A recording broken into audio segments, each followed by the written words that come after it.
Hello friends, welcome to the Word of His Grace channel. We are looking at 2 Kings chapter 20 verse 1 and verse 5.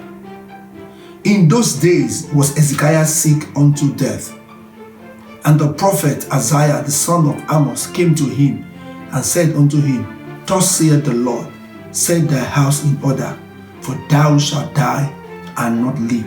Verse 5. Turn again and tell Hezekiah, the captain of my people, Thus saith the Lord, the God of David thy father, I have heard thy prayer, I have seen thy tears. Behold, I will heal thee on the 12th day. Thou shalt go up into the house of the Lord. If you reject it, God will change it. If you reject it, God will change it. Hezekiah was sick, and he received the word of the Lord that he should prepare to die, that the sickness will lead to his death. The Bible made us to understand that Hezekiah prayed. He cried to the God of Israel. And when he was done praying, the word of the Lord came back to him, saying, You will not die. I will heal you and I will defend you. Friends, don't close your mouth when you receive negative reports. Change it in the place of prayer. God is compassionate. God is loving. God is caring. God has your well-being at heart. Hezekiah would have died if he had accepted the verdict that that sickness would lead unto death. But he prayed. He cried to the God of Israel. And the Bible made us to understand the same prophet that was saying to him to tell him to prepare to die, the same prophet was saying to him, My son, not only will you not die, but I'm giving you additional more years, and I'm going to defend you and defend the city. Whatever you reject, God will change. It reminds me of the story of the daughters of Zelophehad. Numbers chapter 27 verse 1 to 11. 5 women of courage, women of boldness, women of humility. They came to Moses because they were denying their father's inheritance because they were women. Before now, in Israel, women are not eligible to have inheritance in the land. These 5 women came to Moses.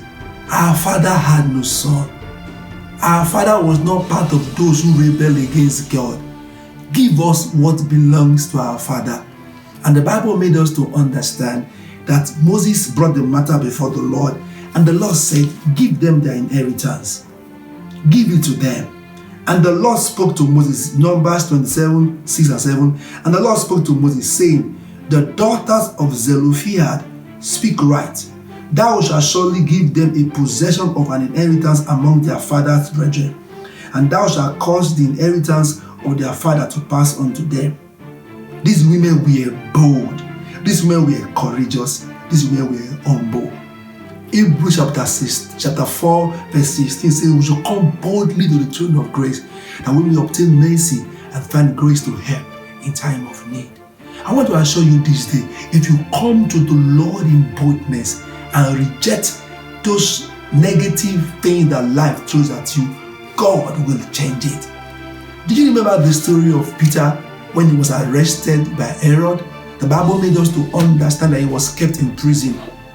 Acts of the Apostles chapter 12 verse 5. The church prayed earnestly for Peter, and lo and behold, God sent an angel, and Peter was brought out of prison. Why? The church rejected his arrest and he was released. Whatever you reject, God will change. This season, I call you as a child of God to begin to reject those things which are not according to God's will for your life. And you can be rest assured, if you reject it, God will change it, and He will grant you your heart desire according to His will. As you begin to pray to reject those things that are not in line with God's will for your life, you will experience a turnaround in the name of Jesus. Expect the miraculous. The Lord bless you.